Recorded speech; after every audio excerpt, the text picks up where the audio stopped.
Praise the lord. ప్రభువైన యేసుక్రీస్తు నామములో మీ అందరికీ ప్రత్యేకమైన వందనాలండి. అందరికీ praise the lord. Shalom.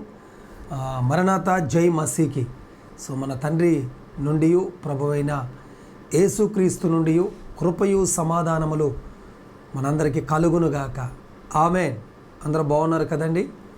So మరొకసారి ఈ వీడియో ద్వారా మీ ముందుకు రావటానికి దేవుడు చూపిన మహాకృపను బట్టి నేను దేవుని ఎంతగానో స్తుతిస్తూ ఉన్నాను. అలాగే మీ అందరిని కూడా ప్రేమతో ఈ యొక్క వాక్యం యొద్దకు ప్రేమతో ఆహ్వానిస్తూ ఉన్నాను. సో ఈ వీడియో ద్వారా మరొక్కసారి మీ ముందుకు రావటానికి దేవుడు చూపిన మహాకృపను బట్టి నేను దేవుని ఎంతగానో స్తుతిస్తూ ఉన్నాను. సో ఈ కార్యక్రమం అంతని కూడా మన ప్రభుకు అప్పగిస్తాం. దానికంటే ముందు మనము చిన్న ప్రార్థన చేసుకుందాం. కళ్ళు మూసుకుందాం. నాతో కలిసి అందరం ఏకీభవిస్తాం. పరిశుద్ధుడా, ప్రేమ నమ్మకము కలిగిన మా తండ్రి యేసయ్య, మరొక్కసారి నాయనా తండ్రి అయ్యా, ఈ వీడియో ద్వారా నా ప్రభువా ఇదిగో మాతో మాట్లాడుతున్నందుకు నీకు స్తోత్రాలు. నా ప్రభువా, ప్రతి ఒక్కరిని ఉద్దేశించి ఈ సమయాన మీరు మాట్లాడండి. నీ పక్షాన నిలబడుతున్న నన్నును నీ సెలవు చాటును మరుగు చేసి ఒక ఘనమైన రీతిలో నన్ను బలపరచండి. వాక్యం ఎత్తుతున్నప్పుడు అయా అది నన్నును అలాగే వింటున్న వారిని అందరినీ బలపరుచున్న రీతిగా నా తండ్రి ఈ యొక్క కార్యక్రమాన్ని మీరు జరిగించమని, ఈ వాక్యానికి విరోధముగా పని చేయుచున్న ప్రతి విరోధమైన వాటినన్నిటిని కూడా మీరు లయపరిచి నా తండ్రి మీరే మహిమ పొందమని యేసు క్రీస్తు శక్తి కలిగిన శ్రేష్టమైన నామంలో అడిగి వేడుకొనుచున్నాను మా తండ్రి. ఆమేన్. సో మరొకసారి మీ అందరికీ ప్రైజ్ లార్డ్ అండి. సో దేవుని వాక్యాన్ని కొద్ది నిమిషాలు మనము ధ్యానించబోతా ఉన్నాము. సో పరిశుద్ధాత్మ దేవుడే మనందరితో మాట్లాడునుగాక. గడిచిన కాలంలో వస్తున్న వీడియోస్ అన్నిటిని బట్టి, మీరు ఇస్తున్న ఫీడ్బ్యాక్స్ని బట్టి, మీరు ఇస్తున్న సాక్ష్యాలను బట్టి దేవుని ఎంతగానో మేము స్తుతిస్తూ ఉన్నాము. నిజంగా దేవుడే మీలో ఉండి మాట్లాడుతున్నాడని మీరు ఇస్తున్న మాటలను బట్టి మేము ప్రభువుని ఎంతగానో స్తుతిస్తూ ఉన్నామండి. సో మంచిది ప్రియులారా, ప్రతిరోజు దేవుని వాక్యాన్ని చదవండి, ప్రార్థన చేయండి. తద్వారా మీరు ఎన్నో మేలులు పొందుతారు. సో ఈ పూట ధ్యానము కొరకు ఒక వాక్యాన్ని మనం చదువుకొని మనం ముందుకు వెళదాం. నిర్గమకాండము 18వ అధ్యాయము 21వ వచనము మీరు నోట్ చేసుకోండి. 21 నుండి 25 దాకా నోట్ చేసుకోండి. కానీ మన మూలవాక్యం 21వ వచనం. Exodus chapter 18 in verse 21.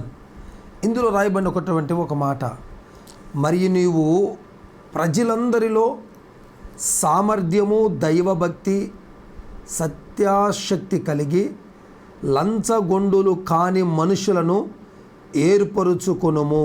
దేవునికి మహిమ కలుగునుగాక. ఇది మోషే యొక్క మామగారి యొక్క ఇత్రో యొక్క ఏమండి ఆలోచన అని అందరూ చెప్తా ఉంటారు. సో కానీ ఆ ఇత్రోకి ఇది దేవుడిచ్చిన ఆలోచన. కాబట్టి ఇక్కడ రాయబడినటువంటి మాటలు మనం బాగా గమనించినట్లయితే, ఈ మోషే గారి యొక్క మామ ఇత్రో మోషే పరిస్థితిని ఎరిగిన వాడై తను ఆ ప్రజలతో పడుతున్న బాధను చూసి ఆ ప్రజలను కట్టడి చేయటానికి, కంట్రోల్ చేయటానికి తను పడుతున్నటువంటి తాపత్రయాన్ని చూసి తనకు ఇచ్చిన ఆలోచన ఇది. ఈ ఆలోచన తనకు వచ్చినప్పుడు మోషే గారితో చెప్తున్నాడు, నీవు ప్రజలందరిలో ఏమండి సామర్థ్యము కలిగి, దైవభక్తి కలిగి, సత్యాశక్తి కలిగి, లంచం తీసుకున్నటువంటి వారిని మీరు ఏర్పరచుకోండి అని చెప్తూ ఉన్నాడు. అయితే మోషే గారికి హెల్ప్ఫుల్గా ఏమండి కొందరిని ఏర్పరచుకోమని చెప్పే ముందు వారికి కొన్ని క్వాలిటీస్ ఉండాలి అని ఈ వచనాల్లో మనం చూస్తూ ఉన్నాం. 1 సామర్థ్యం, 2 దైవభక్తి, 3 సత్యాశక్తి, 4 లంచం తీసుకునేటువంటి వారు.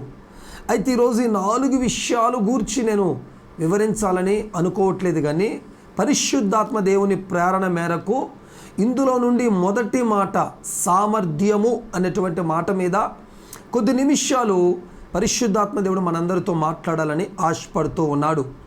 సో ప్రియ దేవుని బిడ్డలారా, ఈ మాటలు వింటున్న వారులారా, మీరు ఎక్కడున్నా, ఏ స్థితిలో ఉన్నా, ఏ పరిస్థితిలో ఉన్నా, ఈరోజు ఈ వాక్యము ద్వారా పరిశుద్ధాత్మ దేవుని నిన్ను దర్శించి ఆయన నీ మీదకు తన కృపను కనికరములను కుమ్మరించి మరలా నిన్ను తన కొరకు నిలబెట్టుకోబోతున్నాడు.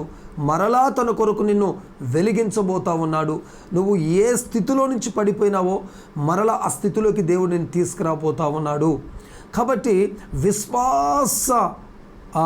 విశ్వాసములో మీరు నిలబడి విశ్వాసముగా ఈ మాటలు మీరు వినండి. ఖచ్చితంగా మీరు ఈ రాత్రి లేకపోతే ఈ వాక్యము ద్వారా మీరు బ్లెస్ కాబోతా ఉన్నారు.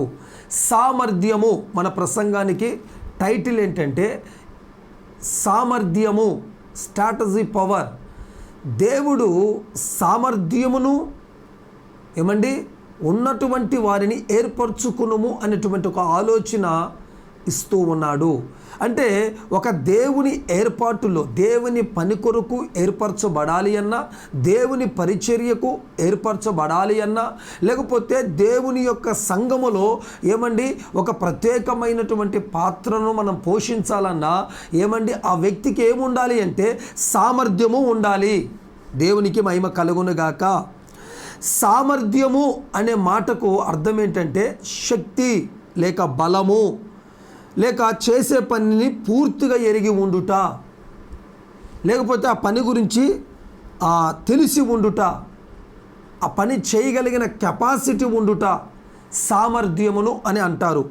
అయితే ఇక్కడ ప్రజలు సామర్థ్యమును కలిగిన వారై వారి సామర్థ్యాన్ని బట్టి వారిని కనాను దేశానికి చేర్చినారు.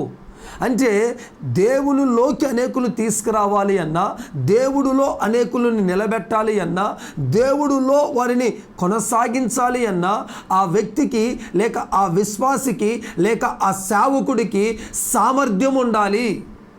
సామర్థ్యము వెరీ వెరీ ఇంపార్టెంటు, చాలా అత్యవసరము సామర్థ్యము. ఈరోజు ప్రియ దేవుని బిడ్డలు మీరు గమనించండి, మత్తయి సువార్త 25వ అధ్యాయములో మనకు ఒక ఉపమానం కనపడుతుంది. ఈ ఉపమానములో 15వ వచనాన్ని మీరు నోట్ చేసుకోండి. ఇక్కడ మనకి తలాంతులను గూర్చినటువంటి ఒక ఉపమానం కనపడుతుంది. ఈ ఉపమానములో ఎవరి సామర్థ్యాన్ని కొద్దట వారికంట ఆ తలాంతుల్ని ఇవ్వటం మనం చూస్తూ ఉన్నాం. మొదటి వ్యక్తి సామర్థ్యాన్ని బట్టి ఆ వ్యక్తికి 3 తలాంతులు ఇచ్చెను, తర్వాత వ్యక్తికి 2 తలాంతులు ఇచ్చెను, తర్వాత వ్యక్తికి 1 తలాంతు ఇచ్చెను. వాళ్ళ సామర్థ్యాన్ని కొద్దీ లేక మొదటి వ్యక్తికి 5 తలాంతులు. సో అంటే తలాంతులు వాళ్ళ సామర్థ్యాన్ని కొద్దీ ఇచ్చుతూ వచ్చాడు. అంటే సామర్థ్యము లేని వారికి అక్కడ ఏమి ఇచ్చినట్టుగా మనకు కనపడతలేదు. సామర్థ్యములో కూడా లెవెల్స్ ఉన్నాయి. ఆ లెవెల్ను బట్టి వాళ్ళకి తలాంతులు ఇచ్చుకుంటూ వచ్చాడు. కాబట్టి దేవుడు ఏమన్నా మనకు ఒక టాలెంట్స్ ఇవ్వాలన్నా, ఒక ప్రత్యేకతలు ఇవ్వాలన్నా, ఆయన పరిచర్య కొరకు ఒక ప్రత్యేకమైనటువంటి తలాంతు, అంటే పాటలు పాడే తలాంతు మనకు రావాలి అన్నా, దేవుని ఉపదేశములను బోధించే తలాంతు మనకు రావాలి అన్నా, లేకపోతే అనేకమైనటువంటి దురాత్మ శక్తులను, చీకటి శక్తుల మీద అధికారాన్ని మనం కలిగి ఉండాలి అన్నా, అనేక వేల వందల మంది మధ్యలో ధారాళముగా దేవుడు వాక్యాన్ని ప్రకటించాలి అన్నా, వేల మందికి కాపరిగా మనం ఉండాలి అన్నా, కొన్ని వందల ఎకరాలు కలిగి లేకపోతే దేవుని యొక్క అతిపెద్ద మందిరాన్ని మనం స్థాపించాలి అన్నా, వీటన్నిటికీ సామర్థ్యము చాలా అవసరము. స్ట్రాటజీ పవర్, ఆ పవర్ ప్రతి వ్యక్తికి ఉండాలి. ఈ రోజుల్లో చాలామంది చేస్తున్నటువంటి ఒక తప్పు ఏమిటంటే, వారిని వీరిని పోల్చుకుంటూ చూడండి వారి సంఘములో ఎన్ని ఆత్మలు వస్తున్నారో, వాళ్ళ సంఘం ఎంత పెద్దగా ఉంది, వాళ్ళ సంఘం కంట వేల మంది వస్తారట అని చెప్పుకుంటూ ఉంటారు. అంటే అలాగే మా సంఘాన్ని కూడా అంతమంది రావాలి, ఆయనలాగా నేను వాడబడాలి, ఈ సేవకుల్లాగా నేను వాడబడాలి అని కోరుకుంటారు. కానీ ఆ సేవకుడు పొందుకున్న ఆ సామర్థ్యాన్ని కూడా నేను కూడా పొందుకోవాలి, ఆ సామర్థ్యాన్ని పొందుకోవటానికి కావలసినటువంటి మూల్యాన్ని నేను చెల్లించాలి, ఆ కష్టాన్ని నేను దేవుడి దగ్గర పడాలి, చెమటోడ్చాలి, శ్రమించాలి, కొన్ని గంటలు ప్రభు సన్నిధిలో గడపాలి, కొన్ని గంటలు దేవుడు వాక్యము చెంత నివసించాలి. ఏమండి, దేవుని పాదాలు చెంత తర్ఫీదవుతూ ఉంటే ఏమండి, ఆయనలో ఉన్న శక్తి మనలో పాస్ అవుతూ మనలో ఉన్నటువంటి ఏమండి ఆ స్ట్రాటజీ పవర్ పెరుగుతూ ఉంటుంది. దానిని బట్టి దేవుడు నిన్ను వాడుకోవటమైనా, నీకు ఒక బలమైన బాధ్యతను అప్పగించటమైనా, లేకపోతే అనేక వందల మంది ఆత్మలను నీ దగ్గరికి పంపటమైనా ఇవన్నీ జరుగుతూ ఉంటాయి. ఇవన్నీ జరగాలి అంటే మనకు లేకపోతే ఒక సేవకుడిగా నీకు, ఒక విశ్వాసిగా నీకు స్ట్రాటజీ పవర్ కావాలి, సామర్థ్యపు శక్తి కావాలి. దానిని బట్టే నువ్వు దీవించబడతావు, దానిని బట్టే నీ పరిచర్య గణపరచబడుతుంది, దానిని బట్టే నీకు ఎంతమంది ఆత్మల్ని ఇవ్వాలో దేవుడికి తెలుసు. నువ్వు 50 మందికి ఆహారాన్ని పెట్టలేవనుకో, ఆత్మీయ ఆహారాన్ని పెట్టలేవు, కానీ నీ కోరిక ఏముంటుంది? 200, 300, 1000 మంది ఆత్మలు పంపి అయ్యా అంటుంటావు. కానీ 1000 మందికి ఆత్మీయ ఆహారాన్ని పెట్టగలిగిన స్ట్రాటజీ పవర్ నీకు లేదు. అది లేకుండా వారిలాగా ఉండాలి, వీరులాగా ఉండాలి, ఆ చర్చిలాగా నా చర్చి ఉండాలి, లేకపోతే ఆ పాస్టర్ దగ్గరికి వెళ్ళే ప్రజల్లాగా నా దగ్గర కూడా అనేక మంది రావాలి అనుకోవటం అది చాలా మూర్ఖత్వం అవుతుంది. ఏమండి, కాబట్టి ఈ యొక్క వాక్యం వింటున్నటువంటి సహోదరులారా, నీవైనా నేనైనా సరే ప్రభు చెంత చేరి మనం స్ట్రాటజీ పవర్ పెంచుకుంటా ఉంటే ఆయన మనల్ని వాడుకోవటం కూడా ప్రారంభిస్తాడు. వేల మందిని మన సంఘానికి పంపుతాడు, వేల మందిని మన పరిచర్యకు అప్పగిస్తాడు, వేల మందికి నిన్ను తల్లిగా చేస్తాడు, తండ్రిగా చేస్తాడు. అలా కావట్లేదంటే మనలో ఇంకా ఆ వేల మందికి తల్లిగా, తండ్రిగా, వేల మందికి పాస్టర్గా అయ్యే అర్హత, ఆ స్ట్రాటజీ పవర్ మనలో లేదని అర్థము. దేవునికి స్తోత్రం. ఇంతకీ ఈ సామర్థ్యం ఎవరిస్తారు? కొరింథీ 2వ పత్రిక 3వ అధ్యాయము 5వ వచనము చెప్తూ ఉంది, సామర్థ్యమును కలుగు చేయవాడు దేవుడే. Praise the Lord. ఎవరి దగ్గరికి వెళ్ళినా నువ్వు సామర్థ్యము కలిగిన వాడిగా మారవు. చాలామంది ఇందులో నైపుణ్యత కూడా అంటారు. సామర్థ్యం అంటే నైపుణ్యత. నువ్వు ఏ విషయంలో నైపుణ్యత చెందినా ఏమండి, ఎవరి ద్వారా నువ్వు నైపుణ్యత చెందాలనుకున్న ప్రయోజనం ఉండదు. కానీ సామర్థ్యమును కలుగు చేసే దేవుని చెంత నువ్వు గడపాలి. కొన్ని గంటలు ప్రభు సన్నిధిలో గడపాలి, ప్రభు కంటే ఒక సమయాన్ని గడపాలి. నీ అనుదిన దినచర్యలో ప్రభుతో గడిపే సమయాన్ని కాస్త బయటికి తీయాలి. ప్రతి దినము ప్రార్థన చేయాలి, ప్రతి దినము వాక్యాన్ని ధ్యానించాలి, ప్రతి దినము దేవుణ్ణి స్తుతించి ఆరాధిస్తూ ఉండాలి. అందులో నుంచి వచ్చే ఆ శక్తితో నువ్వు అనుదినము నింపబడుతూ నీ స్ట్రాటజీ పవర్ని పెంచుకుంటూ ఉంటావు. అందును బట్టి దేవుడు నిన్ను ఘనపరుస్తాను నిన్ను. ప్రియ దేవుని బిడ్డలారా, ఈ మాటలు జాగ్రత్తగా వినండి. ప్రభువు దగ్గర పొందుకునే సామర్థ్యాన్ని ఈరోజు చాలామంది పాటించలేకపోతున్నారు. ఏ సేవకుడు దగ్గరికి వెళ్ళి నేను సామర్థ్యాన్ని పొందుకుందాం అనుకుంటున్నారు, కానీ ప్రభు చెంత మనం గడపలేకపోతున్నాము. వ్యక్తుల దగ్గర మనం నేర్చుకునేది వేరండి, దేవుడి దగ్గర నేర్చుకునేది వేరండి. మనుషుడు తన జ్ఞాపక శక్తి మేరకు నీకు నేర్పుతాడు, కానీ దేవుడికి ఏమండి ఆయన జ్ఞానము ఏమండి ఇన్ఫినిటీ, అంతము లేనిది, ఏమండి సరిహద్దు లేనిది ఆయన జ్ఞానము. ఆ జ్ఞానము మనకు కూడా కావాలి అంటే ప్రభు సన్నిధిలో గడపాలి. ఈరోజు చాలామందికి నేను వాడబడాలి, నేను అభిషేకించబడాలి, అయ్యో నేను ఇంత పెద్ద చర్చి కట్టాలి, ఇదిగో ఇంతమందిని నేను ఏమండి దేవుళ్ళకి నడిపించాలి అన్న కోరికలు చాలామందికి ఉంటాయి. చాలామంది నాతో షేర్ చేస్తూ ఉంటారు. పాస్టర్స్ పెద్ద పెద్ద సంఘాలను పోల్చుకొని ఆ పాస్టర్ గారికి ఇంతమంది ఉన్నారు, అంతమంది ఉన్నారు అని వారి మీద కొంతమంది ఏడుస్తుంటారు, కొంతమంది ఏమండి మాదిరికరంగా తీసుకుంటారు. కానీ చాలా ఎక్కువ మంది ఆత్మలో ఇంతమంది ఉన్నారు, అంతమంది ఉన్నారని చెప్పి చూసి ఏడుస్తూ ఉంటారు. అంటే అసూయతో ఉంటారు. కాదండి, వారు సంపాదించుకున్న సామర్థ్యాన్ని బట్టి దేవుడు వారికి అనేక వేవేల మందిని, లక్షలాది ప్రజలను వారికి అప్పగించినాడు. దేవుని స్తోత్రం. అందులో మినహా ఏమి లేదు, వాళ్ళే ప్రత్యేకమని ఏమి లేదు. నీవైనా నేనైనా సరే ప్రతిరోజు దేవుని పాదాలు చెంత కనుక కూర్చొని ఆ స్ట్రాటజీ పవర్ని మనం సంపాదించుకుంటే ఖచ్చితంగా దేవుడు వాళ్ళకంటే బెటర్ అయిన పరిచర్యను మనకు కూడా ఇస్తాడు అన్నటువంటి ఒక బలోపేతమైన విషయాన్ని మీకు చెప్పి మిమ్మల్ని ప్రోత్సహించమని పరిశుద్ధాత్మ దేవుడు నన్ను ప్రేరేపిస్తూ ఉన్నాడు. ఇందులో ఎవరు మినహా ఏమీ లేదు. వీళ్ళకే నేను చేస్తాను, వాళ్ళకే నేను చేస్తాను అంటలేడు. దేవుడికి ఒకరు ఎక్కువ ఒకరు తక్కువేమి లేదండి, అందరూ సమానమే.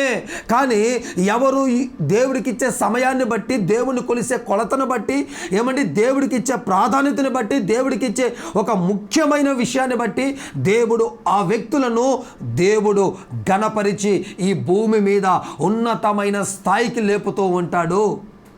ప్రియ దేవుని బిడ్డలారా, నేను ఇంకా ఈ విషయాన్ని ఇంకలాగా ముందుకి తీసుకువెళ్ళాలనుకోవట్లేదు, కానీ ఒక్క విషయాన్ని నేను ఇక్కడ జ్ఞాపకం చేస్తాను. దేవుడే ఇస్తాడన్న గ్యారెంటీ ఏమైనా ఉందా అని ఎక్కడైనా ఎవరైనా అడిగితే నేను చెప్తాను.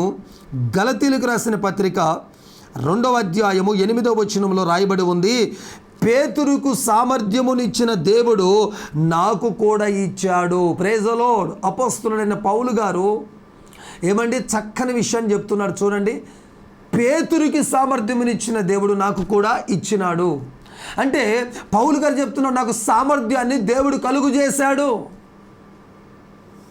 ఇంకొక మాట చూడండి, కొరింథీ 2వ పత్రిక 3వ అధ్యాయం 6వ వచనాన్ని మీరు చూస్తే, ఆత్మకు పరిచారకునిగా ఉండుటకు, దేవునికి స్తోత్రం, ఆత్మకు పరిచారకునిగా ఉండుటకు నాకు సామర్థ్యాన్ని కలుగు చేశాడు దేవుడు. ఈరోజు ప్రతి ఆత్మకు పరిచారకుడుగాను ఉండాలి. లెక్క అప్పగించవలసి ఉందని గుర్తించి నువ్వు సేవ చేయాలి. ఆత్మల పట్ల భారము కలిగి ఉండాలి. ఆత్మలు తప్పిపోతున్న ఆత్మలను బట్టి నీ హృదయంలో వేదన ఉండాలి. నశించిపోతున్న ఆత్మలను బట్టి నీ హృదయము భారభరితమైన హృదయముగా మారి నీ ఆత్మ రోధిస్తుండాలి, దుఃఖిస్తుండాలి. వారి నిమిత్తము ప్రతిరోజు నీ కన్నీరు మున్నీరైపోతూ ఉండాలి. నీ అలాంటి హృదయము కలిగినటువంటి ఆత్మను కలుగు చేసి అటువంటి పరిచారకునిగా సామర్థ్యం కలుగు చేసిందట. సామర్థ్యము ఆత్మకు పరిచారకునిగా చేస్తుంది. Praise the lord. ఎస్తేరు గ్రంథం 10వ అధ్యాయం 2వ వచనాన్ని మీరు నోట్ చేస్తే, మొర్దుకై సామర్థ్యము చేత గొప్ప కార్యాలు చేసెను, ఒక గేట్ కీపర్ ఒక అధికారిగా మార్చబడెను. Praise the Lord. ఒక గేట్ కీపర్. ఈరోజు నువ్వు గేట్ కీపర్ కావచ్చు, లేకపోతే చదువు లేని వాడివి కావచ్చు, లేకపోతే నువ్వు తునీకరించబడిన వాడివి కావచ్చు. నువ్వు అనుకొని ఉండొచ్చు, నేను నత్తివాడిని, నేను మాట్లాడలేను, అదిగో ఆ పాస్టర్ లాగా నేను సరిగా మాట్లాడలేను, నాకు ఇంగ్లీష్ రాదు, నాకు హిందీ రాదు, ఒక తెలుగు లాంగ్వేజే వచ్చు, అయినా నేను వాక్యం చెప్తే ఎవరు వింటారులే అనుకుంటూ నిన్ను నువ్వు తక్కువ చేసుకుంటూ ఒకవేళ ఈ యొక్క వీడియోను చూస్తున్నట్లయితే నువ్వు ఏమాత్రము డిసప్పాయింటింగ్ అవనవసరం లేదు. నువ్వు ఏమాత్రము దాన్ని తలుచుకొని బాధపడాల్సిన అవసరం లేదు. ప్రభువు పాదాలు చెంత కూర్చొని గనుక మనం గంటలు దేవుడి వాక్యానికి సమయం ఇచ్చి వాక్యాన్ని చదువుతూ ఉంటే, ప్రార్థన చేస్తూ ఉంటే ఆటోమేటిక్గా నువ్వు ఎవరైనా కావచ్చు. దేవుడు సామర్థ్యము ఇవ్వటం ప్రారంభిస్తే రాజులు సైతము కూర్చొని నీ ఉపదేశము వింటారు. అధికారులకు సైతము నువ్వు ఉపదేశము చేసేవాడిగా నువ్వు మారతావో. దేవునికి మహిమ కలుగునుగాక. బాగా చదువుకున్న ప్రొఫెషనల్కి, ఐఏఎస్ ఆఫీసర్లకి, గజెటెడ్ ఆఫీసర్లకి నువ్వు ఉపదేశం చేసేవాడిగా మారతావు. ఎవరు మారతారో తెలుసా? సామర్థ్యాన్ని సంపాదించినటువంటి వారు. దేవుని నామానికి మహిమ కలుగునుగాక. సామర్థ్యాన్ని సంపాదించమని పరిశుద్ధాత్మ దేవుడు నేను ఎంకరేజ్ చేస్తూ ఉన్నాడు. సామర్థ్యము కొరకు అడగండి, సామర్థ్యాన్ని పొందుకోవటానికి తాపత్రపడండి. ప్రభు చెంత చేరి, అయ్యా నాకు స్ట్రాటజీ పవర్ని ఇవ్వండి, ఈ పరిచర్యని చేయటానికి, ఇదిగో ఈ పని చేయటానికి, ఈ వ్యాపారం చేయటానికి, ఈ కుటుంబాన్ని నడిపించటానికి, ఈ నశించిపోతున్న ఆత్మలను నీ యొద్దకు నడిపించటానికి, ఈ చిన్న మందకు మంచి ఉపదేశ బోధలు చేయటానికి, ఆత్మ పూర్ణతతో నింపబడిన ఒక ఉపదేశం చేయటానికి నాకు సామర్థ్యాన్ని దయచేయండి ప్రభువా అని నువ్వు అడిగితే నా దేవుడు నీకు ధారాళమైన సామర్థ్యాన్ని, ఆ స్ట్రాటజీ పవర్ని నా దేవుడు నీకు ఇవ్వబోతా ఉన్నాడు. దేవునికి స్తోత్రం. ఈ యొక్క ఇయర్ ఎండింగ్లో ఈ మెసేజ్ నువ్వు వింటా ఉండొచ్చు. ఇదిగో దేవుడు నిన్ను కోరుకోమంటున్నాడు. రాబోతున్న సంవత్సరాలలో ఒక సామర్థ్యముతో కలిగిన వాడవై, టాలెంట్స్తో కలిగిన వాడవై, అనేకుల ఎదుట గొప్ప పరిచర్య చేసే ఒక బలమైన ప్రవక్తగా నిన్ను దేవుడు లేపటికు నేను పరిశుద్ధాత్మ దేవుడు నేను ఎంకరేజ్ చేస్తా ఉన్నాడు, నిన్ను ప్రోత్సహిస్తూ ఉన్నాడు, నిన్ను అడగమంటూ ఉన్నాడు. ఆయనను అడిగితే ఆయన ధారాళముగా మన మీద కుమ్మరించువాడు. దేవునికి స్తోత్రం. హల్లెలూయా, హల్లెలూయా. ఆయనను మొర్దుకై గేట్ కీపర్గా ఉన్న మొర్దుకై ప్రధానమంత్రి అయిపోయాడు, అంటే ఒక ప్రధాన మంత్రిగా మార్చబడ్డాడు. Praise the Lord. నీ సామర్థ్యాన్ని నువ్వు గుర్తించు. నువ్వు గుర్తించకపోతే అసలు నువ్వు ఎంత సామర్థ్యం కలిగిన వాడవో నీకు అర్థం అవ్వదు. నీ పరిచర్య ఎదుగుదల నీ సామర్థ్యం మీద ఆధారపడి ఉంది. నీ సంఘములోకి అనేక ఆత్మలు రావటము నీ సామర్థ్యం మీద ఆధారపడి ఉంది.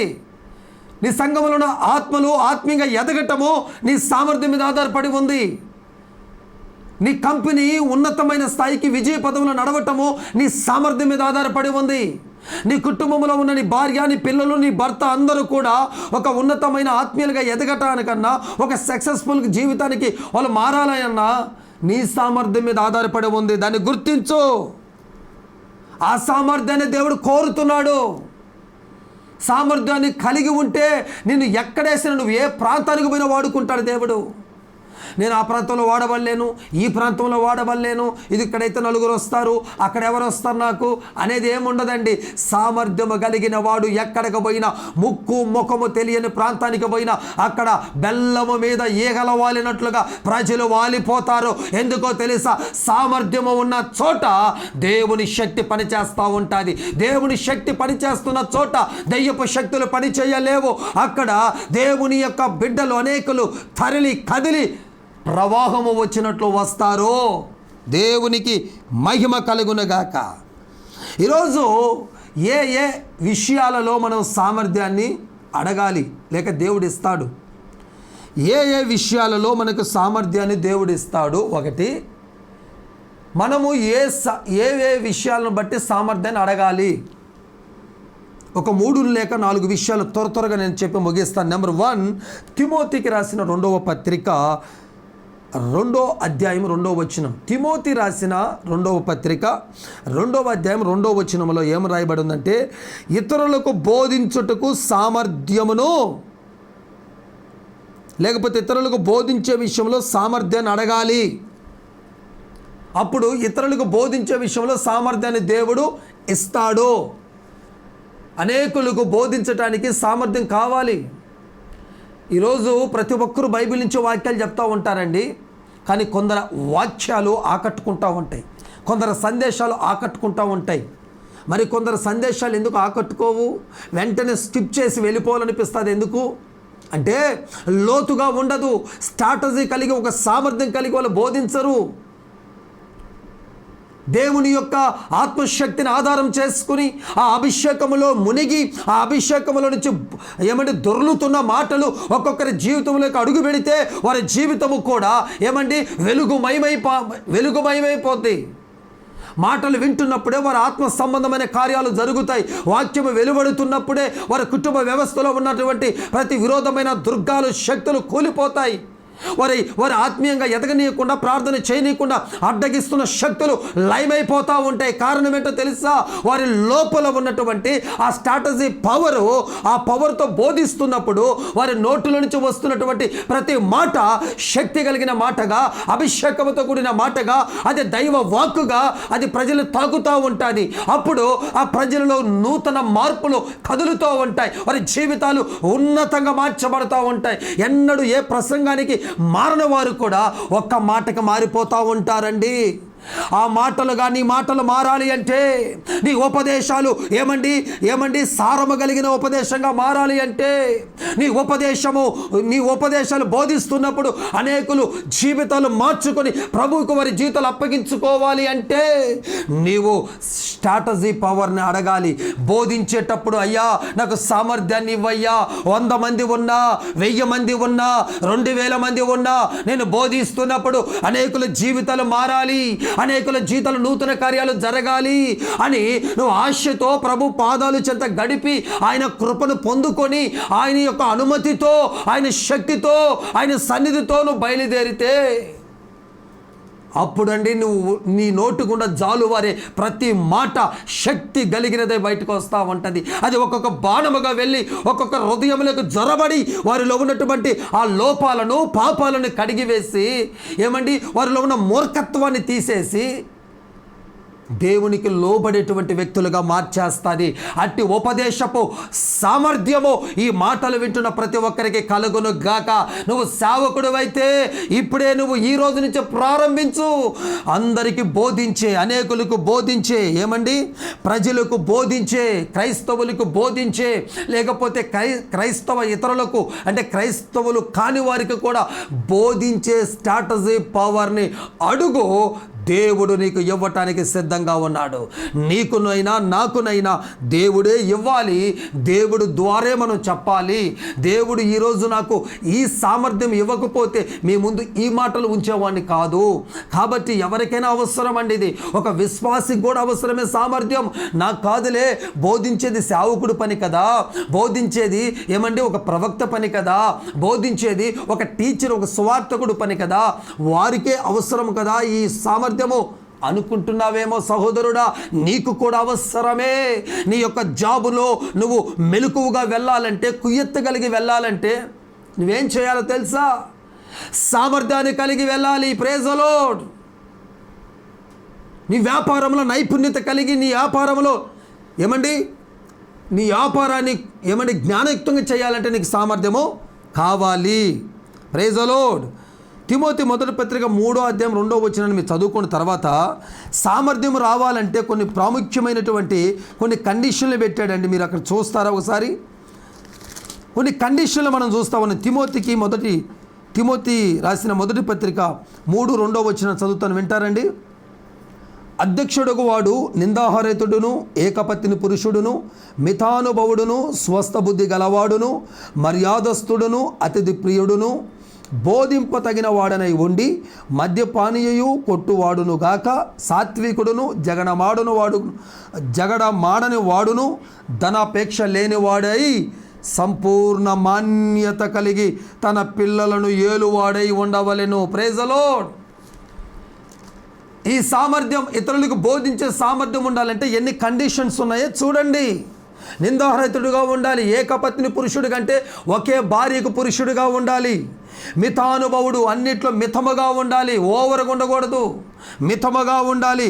స్వస్థ బుద్ధి అంటే ఒక క్లారిటీ బుద్ధి కలిగినటువంటి యథార్థమైన బుద్ధి కలవాడై ఉండాలి. మర్యాదస్తుడుగా ఉండాలి. అందరిని కలుపుకుపోయి పలకరించే తత్వంలో కలిగి ఉండాలి. జగడమాడనవాడుగా ఉండాలి. ఎప్పుడు కొట్లాట గొడవలు పెట్టుకునేవాడుగా ఉండకూడదు. ధనాపేక్ష లేనివాడై ఉండాలి. ధనం అంటే చాలామందికి ధనాపేక్ష ఇష్టంగా మారిపోతూ ఉంది. ధనం అవసరమే కానీ ధనపిచ్చి ఉండకూడదు. ఆ తర్వాత చూస్తే సంపూర్ణ మాన్యత కలిగి తన పిల్లలను ఏలువాడై ఉండవాలి. దేవుని స్తోత్రం. సంపూర్ణంగా ఉండాలి. ఇవన్నీ దేవుడు చెప్తూ ఉన్నాడు కదా, ఇతరులకు బోధించే విషయంలో సామర్థ్యాన్ని అడుగు, ఇతరులతో ఎలా మాట్లాడాలో సామర్థ్యాన్ని అడుగు. ఒక ఆఫీస్కి వెళ్ళినప్పుడు ఒక అధికారితో ఎలా మాట్లాడాలో సామర్థ్యాన్ని అడుగు. నీకంటే ఒక ఉన్నతమైన చదువులో ఉన్నప్పటికీ కూడా ఆ వ్యక్తితో ఎలా సంభాషించాలో, ఏ విధంగా మాట్లాడాలో సామర్థ్యాన్ని అడుగు. దేవుడు ఇవ్వటానికి రెడీగా ఉన్నాడు. ప్రియ సేవకుడా, ప్రియ విశ్వాసి, దేవుడు ఇవ్వటానికి సిద్ధంగా ఉన్నాడు. ఇంకా ఇక్కడ కొంచెం ముందుకెళ్తే కొరింథీ 2వ పత్రిక 8వ అధ్యాయం 4వ వచనాన్ని మనకు చూస్తే 2వ పాయింట్గా దేవునికి పరిచర్య చేసే విషయంలో, దేవునికి ఇచ్చే విషయంలో మనం సామర్థ్యాన్ని అడగాలి. దేవుడు కూడా ఈ 2 విషయాల సామర్థ్యాన్ని ఇస్తాడట. నెంబర్ 1 ఇతరులకు బోధించే విషయంలో సామర్థ్యం. నెంబర్ 2 దేవునికి పరిచర్య చేసే విషయంలో సామర్థ్యం, లేక దేవునికి ఇచ్చే విషయంలో సామర్థ్యం. ఇక్కడ మనకి మాసిదోనియా సంఘం అని కూడా కనపడుతుంది ఈ అధ్యాయంలో. వారి శక్తికి మించి, వారి సామర్థ్యం కంటే ఏమండి వాళ్ళ సామర్థ్యము కొలది శక్తికి మించి వాళ్ళు దేవుడికి ఇచ్చిరి. ఇచ్చుటలో కృప కలిగిన వాళ్ళు ఈ మాసిదోనియా సంఘస్థులు. ఈరోజు చాలామందికి శక్తి ఉన్నా ఇవ్వలేకపోతున్నారు. ఏమండి పరిచర్య చేసేటువంటి బలం ఉన్నా టైం ఉన్నా దేవుడికి పరిచర్య చేయలేని పరిస్థితులు. దేవుడికి పరిచర్య చేయరు. చాలామంది మందిరానికి వస్తుంటారు, వెళ్తుంటారు, కానీ ఆ మందిరంలో జరుగుతున్న కార్యక్రమాల్లో కానీ ఆ మందిరాల్లో జరుగుతున్న పరిచర్యలో పాలుభాగస్తులుగా అయ్యి నా వంతుగా నేను కాస్తైన పరిచర్య చేయాలన్నటువంటి ఆసక్తి చాలామందికి లేదండి. ఎందుకు ఉండట్లేదు తెలుసా? సామర్థ్యం లేక. సామర్థ్యం ఎందుకు రావట్లేదు తెలుసా? నువ్వు దేవుని అడగక, దేవుడి దగ్గర గడపక, ప్రార్థన చెయ్యక, వాక్యాన్ని చదవక, ప్రభుని ఆరాధించక, స్తుతి ఎంచక నువ్వు సామర్థ్యాన్ని పొందకపోగా దేవునికి పరిచర్య చేయలేనంత బిజీ అయిపోయినావు. ఈ భూమి మీద నువ్వు ఎన్ని కోట్లు సంపాదించినా, ఎన్ని బిల్డింగ్లు సంపాదించినా, ఎన్ని వందల ఎకరాలు సంపాదించినా ప్రభువు నీ సృష్టికర్తకు నువ్వు కనుక ఈ భూమి మీద నువ్వు గుర్తించి ఆయన పనిలో నీకంటూ బాధ్యత ఉందని గుర్తించి ఆ పనిలో ఏమండి నీ చేయి కలపకపోతే నీ జీవితం వ్యర్థం అంటాను నేను. మరలా ఇంకొక జన్మ లేదు. ఈ జన్మ వ్యర్థమైపోతుంది. ఈ జన్మ ధన్యమవ్వాలంటే ఆ క్రీస్తును మన కోసం ప్రాణం పెట్టిన యేసయ్య మన కొరకు ఏమండి చనిపోయి పాతి పెట్టబడి తిరిగి లేచిన యేసయ్య కొరకు మనము తప్పనిసరిగా పనిచేయాలి. ఆ పరిచర్యలో పాలుభాగస్తులు అవ్వాలి. నీకు సమయం లేకపోతే పరిచర్య చేసేవారికి నువ్వు ఎంకరేజ్ చేయాలి. ప్రైజ్ ది లార్డ్, హల్లెలూయా. ఇంకొంచెం ముందుకెళ్తే ఇక్కడ ఏం రాయబడి ఉందంటే 2వ దినవృత్తాంతముల గ్రంథం 2వ అధ్యాయం 13వ వచనం 14వ వచనం మీరు నోట్ చేసుకోండి. హూరాము అనేటువంటి ఒక వ్యక్తి ఇక్కడ మనకు కనపడతాడు. ఈ వ్యక్తి అంట చురుకైన వాడు అని రాయబడుతుంది. చాలా చురుకైన వాడు, చలాకీ కలిగిన వాడు, సామర్థ్యము కలిగిన వాడు, అంతేకాదు నేర్పరైన వాడు. సామర్థ్యాన్ని ఇంకొక అర్థం కూడా ఉంది దానికి, నేర్పరైన వాడు. నేర్పరైన అంటే మంచి నేర్పరి. కొన్ని పనుల్లో కొందరు నేర్పరిగా ఉంటారు. అలాగే నువ్వు దేవుని యొక్క పరిచర్యలో నువ్వు నేర్పరవ్వాలి. దేవుని వాక్యాన్ని ఉపదేశించటంలో నువ్వు నేర్పరవ్వాలి. ఎట్లాంటి నేర్పరవ్వాలంటే నీ దగ్గర నేర్చుకోవటానికి అనేకులు క్యూ కట్టి రావాలి. ఆ విధమైనటువంటి నేర్పుదల కలిగినటువంటి వారిగా మనం మారాలి. దేవుడి దగ్గర అడగాలి. మన దేవుడు అలాంటి వారిగా మనల్ని చేస్తాడంట. విశ్వసించిన వారు ఒకసారికి దేవునికి గట్టిగా స్తోత్రం చెప్పండి. చేస్తానన్నది దేవుడు, చేసేది దేవుడు. మనము చేయాల్సిన పని మనం చేద్దాం. అక్కడ రాయబడిన మాట, హూరూములాగా చురుకైన వారిముగా, నేర్పరమైనటువంటి వారిముగా మనం మారాల్సిన అవసరం వచ్చింది. కాబట్టి దేవుడికి ఇచ్చుటలో సామర్థ్యం, దేవుని పరిచర్య చేయుటలో సామర్థ్యాన్ని అడగమంటున్నాడు. అవే మనకి దేవుడు ఇస్తాడట ఈరోజు. రెండో విషయంగా దేవుని స్తోత్రం. ఒకటి దేవుడు ఇచ్చేవి చెప్తున్నాను, మనం అడగాల్సినవి చెప్తున్నాను. ఒకటి ఇతరులకు బోధించే విషయంలో మనం అడగాలి, అది దేవుడు మనకి ఇస్తాడట. రెండవది దేవుని పరిచర్య చేసే విషయంలో, దేవుడికి ఇచ్చే విషయంలో అడగాలి, అది మనకి ఇస్తాడట. మూడవది మనం కానీ చూస్తే ద్వితీయోపదేశ కాండం 8వ అధ్యాయం 17-18 వచనాలు మీరు నోట్ చేసుకోండి. భాగ్యమును సంపాదించుకున్నట్టుకు సామర్థ్యాన్ని అడగాలి దేవుణ్ణి. భాగ్యమును సంపాదించుకున్నట్టుకు దేవునికి స్తోత్రం. ఈరోజు మన భాగ్యం అంతా దేవుడు మనకిచ్చిన సామర్థ్యాన్ని బట్టే వచ్చిందండి. ఈరోజు మనం అనుభవిస్తున్న భాగ్యం, ఈరోజు నీవు నేను భాగ్యులం. ఏమండి, యేసును నమ్మిన ప్రతి ఒక్కడు ధన్యుడు, భాగ్యవంతుడు. భాగ్యం ఇది. ఈ భాగ్యాన్ని మనం ఇలా పొందామంటే అది దేవుడిచ్చిన సామర్థ్యాన్ని బట్టి. దేవునికి స్తోత్రం. దేవుడు మనకిచ్చిన సామర్థ్యాన్ని బట్టి కలిగినదని వాక్యం చెప్తా ఉంది. ఇంకో మాట నోట్ చేసుకోండి. కొరింథీ 2వ పత్రిక 9వ అధ్యాయం 8వ వచనాన్ని మీరు నోట్ చేసుకుంటే, సర్వ సమృద్ధి. ఏంటి భాగ్యం అంట? సర్వ సమృద్ధి గలవారై.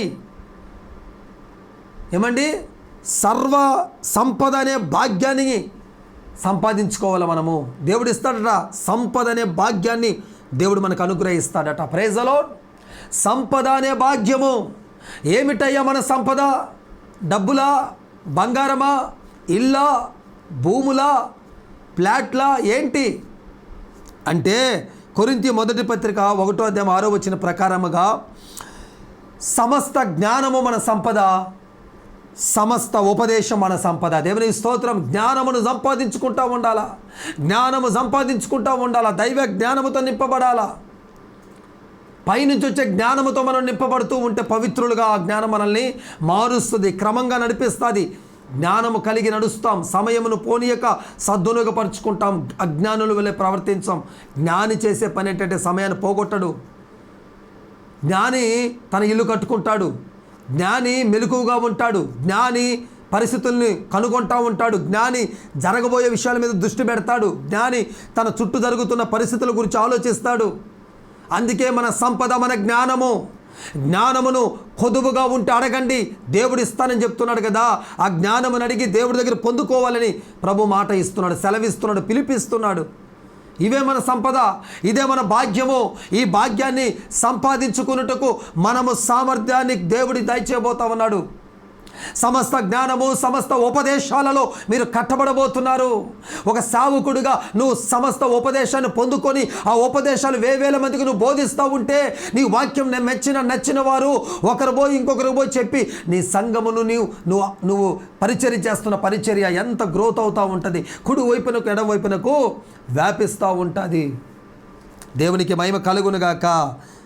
4వది దానియేలు గ్రంథం 2:9 వస్తే కలల భావాన్ని తెలియపరిచే సామర్థ్యాన్ని దేవుడు ఇవ్వబోతున్నాడు. Praise the lord. 4వది కలల భావాన్ని తెలియపరిచే సామర్థ్యం.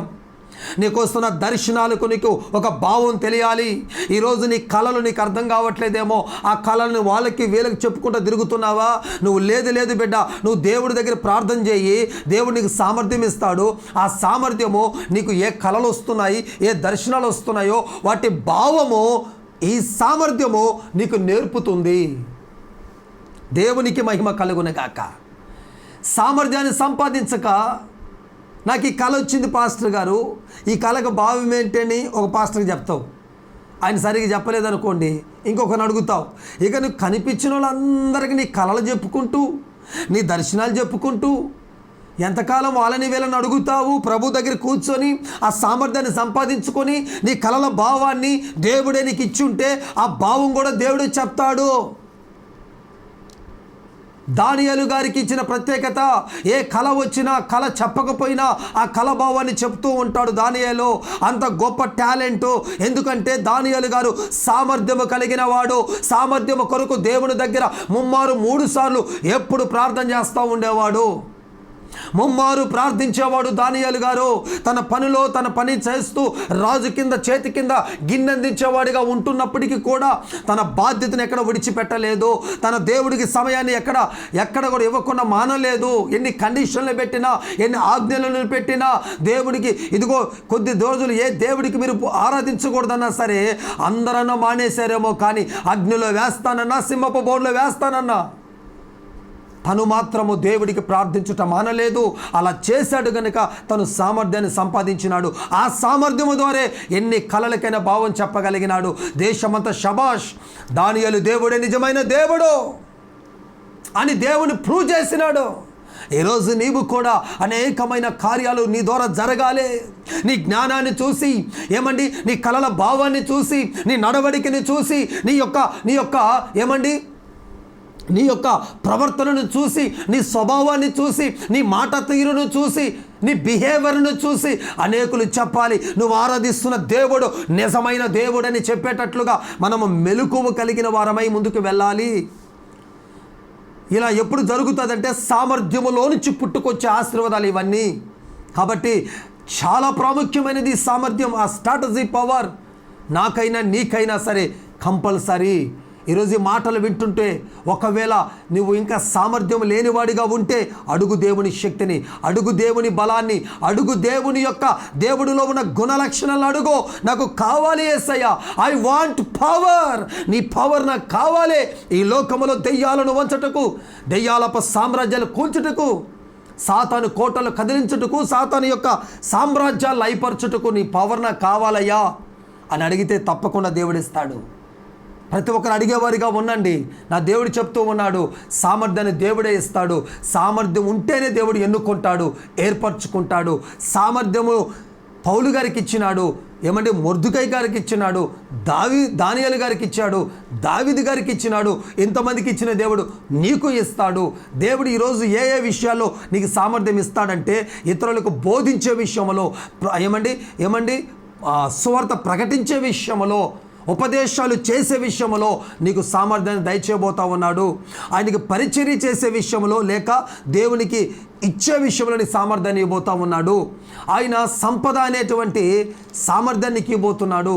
సమస్త జ్ఞానము, సమస్త ఉపదేశములు చెప్పేటువంటి ఆ యొక్క సామర్థ్యాన్ని ఇవ్వబోతున్నాడు. నాలుగోదిగా కళలకు బావుని చెప్పే సామర్థ్యాన్ని దేవునికి దయచేయబోతా ఉన్నాడు.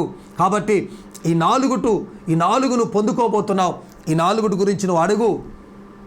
దేవుడి దగ్గర పొందుకొని ఈ మాటలు వింటున్న ప్రతి ఒక్కరూ సామర్థ్యములో ఎదుగునట్లు, సామర్థ్యము పెరగాలి.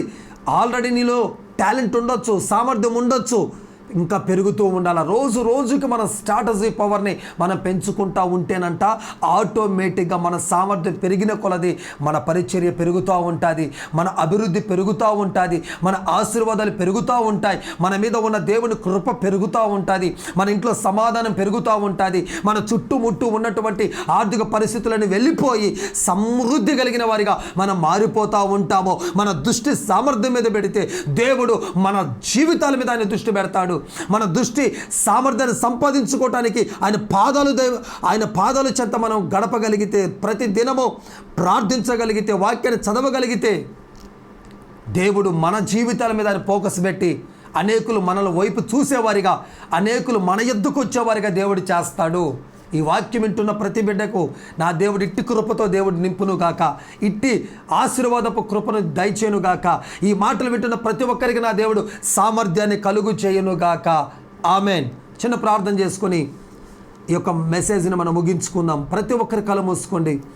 పరిశుద్ధుడా, ప్రేమ నమ్మకము కలిగిన మా తండ్రి, సకల ఆశీర్వాదాల కారణభూతుడా, సామర్థ్యం స్ట్రాటజీ పవర్ని అడగమన్నావు, సామర్థ్యాన్ని పెంచుకోమన్నావు, సామర్థ్యము వలననే నేను ఏర్పరచుకుంటానన్నావు.